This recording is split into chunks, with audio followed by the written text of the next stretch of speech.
The most ironic thing on earth that I actually saw once I came into this industry was that the wealthiest people that I come across on a day-to-day basis usually tend to be the people who spend the least amount of money.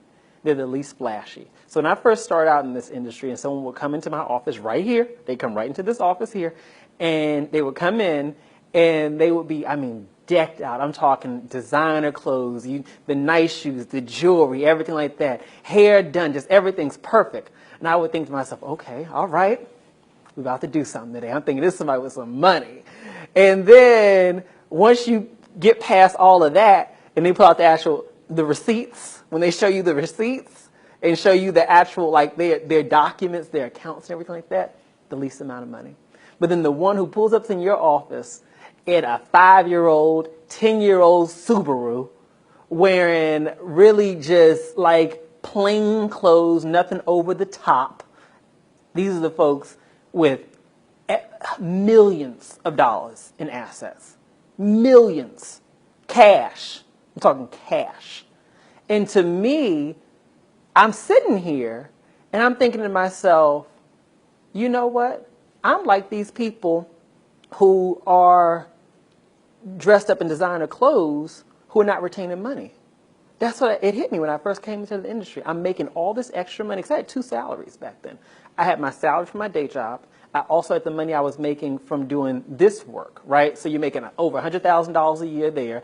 At that time, over $100,000 just doing insurance. This is before I started getting into doing investments and things of that nature. Making all this money. And I'm sitting up here across from these people who are just like me. We're all dressed nice. We're looking good, looking fabulous, and broke. Broke. And how I define broke, broke has nothing to do with how much you make. It has to do with how much you keep.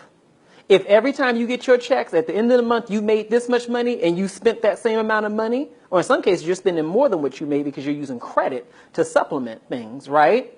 Then you are broke.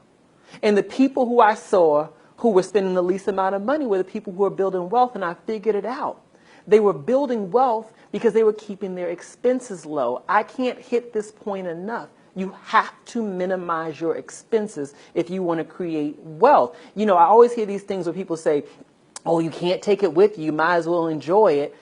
That is the craziest thing I've ever heard in my life. You can't take it with you, but you're going to be on this earth for a long time. If you haven't noticed, people are living longer. You know, and what is the point of living this fabulous life during your working years and you create no financial foundation for yourself later on? And then when you hit retirement, you have nothing. You go from middle class to lower middle class or middle class to broke. Do you know how many people are facing insolvency? They are going to go broke in retirement because they're so busy being fabulous during their working years. Beyond that, even let's take retirement off the table. Let's think about the here and now.